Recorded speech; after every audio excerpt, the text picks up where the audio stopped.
अपने चेहरे से जो जाहिर है छुपाएं कैसे, अपने चेहरे से जो जाहिर है छुपाएं कैसे, तेरी मर्जी के मुताबिक नजर आए कैसे।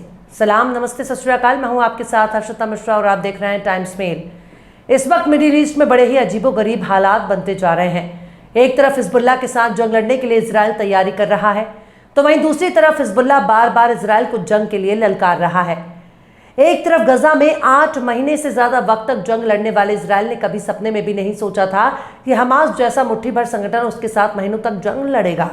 पर हमास लगातार जमीनी लड़ाई में इजराइल का मुकाबला कर रहा है। लेकिन इन सबसे इतर अगर यमन की बात की जाए तो अलग है। यमन के हूती मीलों दूर से न सिर्फ इजराइल से लड़ रहे हैं, बल्कि इजराइल के सबसे बड़े माई बाप अमेरिका और ब्रिटेन से भी लोहा ले रहे हैं। ईरान के सदर इब्राहिम रईसी के फौत होने के बाद हमास, हिजबुल्लाह और यमन के हूती पहले से ज्यादा खूंखार हो चुके हैं और अब इनका मुकाबला करना हर किसी के बस की बात नहीं है। महज एक हफ्ते के दौरान यमन के हूतियों ने दुनिया के बड़े बड़े सुपर पावर के होश ठिकाने लगा दिए हैं। यमन के हूतियों ने मीलों दूर से इजराइल के इलाके में बहुत ही भयंकर हमला किया। यहां तक कि एक साथ 4 जहाजों पर हमला करके इजराइल की हैसियत ही नाप दी। लाल से लेकर अदन की खाड़ी तक हूतियों का बोलबाला कायम है। हूती बाकायदा इजराइल के समंदरी इलाकों में हमला कर रहे हैं। यहां तक कि अब इजराइल का अपना बंदरगाह भी खतरे से खाली नहीं। पश्चिम देश भी इजराइल को अपना सामान भेजने से कतरा रहे हैं। हूती लड़ाके लगातार समंदर में जहाजों पर हमला कर रहे हैं। वो स्पीड बोट से अपने हमले को अंजाम दे रहे हैं। बाकायदा लंबी दूरी के मिसाइल से हमले कर रहे हैं। अमेरिका और ब्रिटेन कई महीनों से बार बार यमन पर हमला कर रहे हैं, लेकिन यमन के हूतियों ने अपने तमाम हथियार पहाड़ों में छुपा कर रख दिए। ऐसे में अमेरिका पहाड़ों में जंग लड़कर अफगानिस्तान की याद ताज़ा नहीं करना चाहता। ऐसे में यमन के हूती इजराइल और उसके चाहने वाले देशों के लिए एक सिरदर्द बनते जा रहे हैं। अब हूतियों ने इजराइल के कब्जे वाले बंदरगाह पर जबरदस्त ताबड़तोड़ हमले करके इजराइल के होश फाख्ता कर दे रहे हैं। यानी इजराइल के लिए आने वाले दिन पहले जैसे नहीं रहेंगे। अमेरिका और ब्रिटेन के लिए यमन से पंगा लेना बहुत भारी पड़ता नजर आ रहा है, खासकर ऐसे वक्त में जब इजराइल यमन के हूतियों ने अभी हाल ही में MV ट्यूटर जहाज पर हमला करके समंदर में डुबो दिया। खुद का अमेरिका का एयरक्राफ्ट कैरियर वापस लौट चुका है। ऐसे में अमेरिका के लिए इजराइल का बचाव करना बहुत मुश्किल हो रहा है। आखिर कैसे यमन के हूती अमेरिका, ब्रिटेन और इजराइल की बजा रहे हैं ईंट से ईंट। आखिर कैसे इजराइल के भीतर घुसकर हमला कर रहे हैं यमन के हूती। आखिर कैसे 4 जहाजों पर हमला कर रहे हैं यमन के बागी। बताएंगे आपको और भी बहुत कुछ। लेकिन आप अगर हमारे चैनल पर नए हैं और पहली बार हमारे वीडियो को देख रहे हैं, तो आप हमारे चैनल टाइम्स मेल को सब्सक्राइब कर लें, वीडियो को लाइक कर दें और बेल आइकन का नोटिफिकेशन बटन भी प्रेस कर दें, ताकि बिना देरी हमारी हर खबर आपको मिलती रहे। लौटते हैं अब खबर की तरफ। यमन के हूती इस वक्त इजराइल और उसके मददगार देशों के खिलाफ एक के बाद एक मिलिट्री ऑपरेशन को अंजाम दे रहे हैं। अब इसी सिलसिले में हूतियों ने ईरान की रेजिस्टेंस के साथ मिलकर इजराइल के हाइफा बंदरगाह में 4 जहाजों को निशाना बनाया। हूतियों ने इसे अपना ज्वाइंट मिलिट्री ऑपरेशन बताया। अल जजीरा के मुताबिक हूतियों के मिलिट्री प्रवक्ता याहिया सारी ने इतवार को कहा कि उन्होंने कब्जे वाले फिलिस्तीन के बंदरगाहों में एंट्री करने वाले 4 जहाजों को निशाना बनाया। हूतियों ने इजरायली बंदरगाहों पर जाने वाले जहाजों पर पहले ही बैन लगा रखा है, इसलिए एक दिन पहले बंदरगाह पर 2 सीमेंट टैंकर और 2 मालवाहक जहाजों पर ड्रोन से हमला किया है।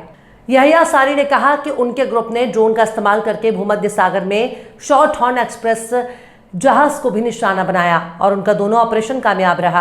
अल जजीरा ने इजराइल के चैनल बारक के हवाले से बताया कि हाइफा में सुबह वक्त एक धमाका हुआ, जब सायरन के एक्टिवेट किए बिना एक एयर डिफेंस मिसाइल समंदर की ओर लॉन्च किया गया। इजराइल की सेना ने ट्विटर पर एक पोस्ट में कहा कि उसने पूरब की ओर से आ रहे एक ड्रोन को मार गिराया। एक दूसरी घटना में ब्रिटिश समंदरी सुरक्षा एजेंसी UK MTO ने कहा कि इतवार की सुबह यमन के नजदीक लाल सागर में ड्रोन हमले में एक कमर्शियल जहाज तबाह हो गया। हालांकि उसमें किसी के हताहत होने की खबर नहीं है। यानी आप ये मान सकते हैं कि जहाज पर हमला हुआ और जब हूतियों ने इस हमले की जिम्मेदारी ली है, तो हमला हूतियों ने ही किया होगा, क्योंकि उनके अलावा समंदरी जहाज पर कोई और हमला नहीं करेगा।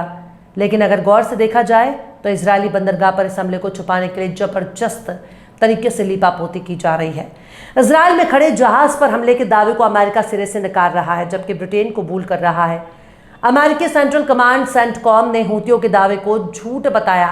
सेंटकॉम का कहना है कि उसने पिछले 24 घंटे में हूतियों के 3 समुद्री ड्रोनों को तबाह कर दिया। उसने यह भी कहा कि हूतियों ने अदन की खाड़ी में 3 एंटीशिप बैलिस्टिक मिसाइलें भी दागी थी, लेकिन किसी के घायल होने या किसी नुकसान की जानकारी नहीं है। अभी हाल ही में हमने आपको बताया था कि किस तरह से यमन के हूतियों ने अरब सागर में लाइबेरिया के झंडे वाले बल्क कैरियर ट्रांसफर नेविगेशन को निशाना बनाया था। जो इजराइल के कब्जे वाले बंदरगाह में एंट्री ले चुका है, जिस एंट्री पर हुतियों ने बैन लगा रखा है। लेकिन बल्क कैरियर पर हमले से पहले हुतियों ने एमवी ट्विटर जहाज पर हमला करके उसे समंदर में गर्क कर दिया। इससे पहले मार्च में बारबाडोस के झंडे वाला 2 कॉन्फिडेंशियल शिप पर हुतियों ने हमला किया, जिसके बाद उसमें आग लग गई। इसी साल जनवरी में ब्रिटिश जहाज रूबीमार पर भी हमला करके हुतियों ने डुबो दिया था, पर अमेरिका और ब्रिटेन हमले को नहीं रोक पाए। अमेरिका, ब्रिटेन और इजराइल के हालात दिनों दिन बद से बदतर होते जा रहे हैं। इजराइल के पास अमेरिका की ताकत है और अमेरिका के पास नाटो की ताकत, पर इजराइल के साथ मिलकर जंग लड़ने के लिए ना तो अमेरिका तैयार हो रहा है और ना ही नाटो के दूसरे देश। यूरोप के देश भी अब धीरे धीरे इजराइल के खिलाफ होते जा रहे हैं। इसकी एक खास वजह भी यमन को माना जा सकता है, क्योंकि इजराइल को समर्थन देने की वजह से ही यमन के आसपास होकर गुजरने वाले पश्चिमी देशों के जहाज को हुती अपना शिकार बना रहे हैं। यमन के हुती लगातार छाती ठोक कर हमला कर रहे हैं, तो वहीं दूसरी तरफ हिजबुल्लाह ने उत्तरी इजराइल में गजब की तबाही मचाई। हिजबुल्लाह के हमले में इजराइल की एक बड़ी आबादी उत्तर से भागकर दूसरे इलाकों में जान बचाने के लिए मजबूर है, तो वहीं दूसरी तरफ हिजबुल्लाह के हमले से उत्तरी इजराइल में आग लग चुकी है, जिनको बार बार बुझाया जा रहा है। पर हिजबुल्लाह के हमले इजराइल पर कहर बन रहे हैं। हिजबुल्लाह लगातार अपने हमलों से इजराइल का भारी भरकम नुकसान कर रहा है। इजराइल के ड्रोन को हवा में मार गिराने के साथ साथ हिजबुल्लाह ने इजराइल के एयर डिफेंस सिस्टम आयरन डोम पर हमले कर रहा है। यहां तक कि आयरन डोम को डैमेज करने के लिए उसकी बैटरी को निशाना बना रहा है, जिसकी वजह से इजराइल का एयर डिफेंस सिस्टम नाकाम हो रहा है। लेकिन हिजबुल्लाह ने उत्तरी इलाके में इजरायली सेना की हालत खराब कर रखी है। हिजबुल्लाह हमले से इजराइल का उत्तरी इलाका धुआं धुआं हो गया, पर हिजबुल्लाह और हमास के बाद सबसे बड़ा खतरा यमन के हुती बन चुके हैं। हौतियों के हमले और अब पहले जैसे नहीं रहे, बल्कि अब बहुत ही सटीक और खतरनाक होते जा रहे हैं। ऐसे में यमन के हुतियों के खतरनाक हमले को रोक पाना अमेरिका और ब्रिटेन के बस की बात नहीं। अमेरिका हर हाल में इजराइल की हिफाजत करना चाहता है, पर इजराइल को बचाने की हर कोशिश यमन के हौती नाकाम कर देते हैं। यूरोप के देशों के जहाज भी लाल सागर से होते हुए जाते हैं, लेकिन हुतियों के हमले का शिकार बन जाते हैं। इस वजह से यूरोप के जहाज़ों को अफ्रीका का चक्कर लगाकर इजराइल जाना पड़ रहा है, जिसकी वजह से माल ढुलाई का खर्च बढ़ जाता है। नाटो की ताकत होने के बाद भी नाटो के देश हुतियों का मुकाबला करने के लिए एक साथ नहीं आ रहे। इजराइल को बचाने के लिए अमेरिका और ब्रिटेन पूरी कोशिश कर रहे हैं, पर हुतियों के सामने टिक नहीं पा रहे। अमेरिका, ब्रिटेन हुतियों को मुंह तोड़ जवाब देने के लिए यमन पर हमले तो कर रहे हैं, पर उनका बाल भी बाका नहीं कर पाने की वजह से अमेरिका और ब्रिटेन यमन के आम लोगों पर हमला करते हैं। ये ठीक उसी तरह से है जैसे गजा में हमास का मुकाबला ना कर पाने की सूरत में इजराइल आम फलस्तीनियों पर हमला करने लगता है। खैर, आने वाले दिन इजराइल के लिए बहुत मुश्किल भरे हो सकते हैं, जिससे निकल पाना इजराइल के बस की बात नहीं है। बहरहाल, चलते चलते आखिर में अशर हाशमी ने भी क्या खूब फरमाया है। तीरा गुरूर झुक के जब मिला मेरे वजूद से, तीरा गुरूर झुक के जब मिला मेरे वजूद से, न जाने मेरी कमतरी का चेहरा क्यों उतर गया। फिलहाल इस खबर में बस इतना ही। इस खबर को आप हमारे साथी शम्स तबरेज़ की कलम से सुन रहे थे। आपको कैसा लगा कमेंट बॉक्स में जरूर बताइएगा। वीडियो पसंद आए तो लाइक करें। हमारे वीडियो को डाउनलोड करके सोशल मीडिया पर अपलोड करने पर यूट्यूब और फेसबुक आपको ऑटोमेटिक कॉपीराइट स्ट्राइक भेजकर यूट्यूब चैनल और फेसबुक को बंद कर सकता है। इसलिए वीडियो पसंद आए तो यूट्यूब के वीडियो लिंक को फेसबुक, ट्विटर, व्हाट्सएप पर अपने रिश्तेदार, यार, दोस्तों को भी शेयर करें और बेबाक, निष्पक्ष, स्वतंत्र पत्रकारिता को सपोर्ट करने के लिए आप हमारे चैनल टाइम्स मेल को जरूर से सब्सक्राइब करें और हाँ, बेल आइकन की घंटी वाली बटन आप जरूर से दबा दें ताकि आपको हमारे आने वाले नए वीडियो की नोटिफिकेशन फौरन ही मिल जाए। फिर मिलते हैं किसी और वीडियो में एक नई खबर के साथ। हर्षिता मिश्रा को दीजिए इजाजत। जय हिंद।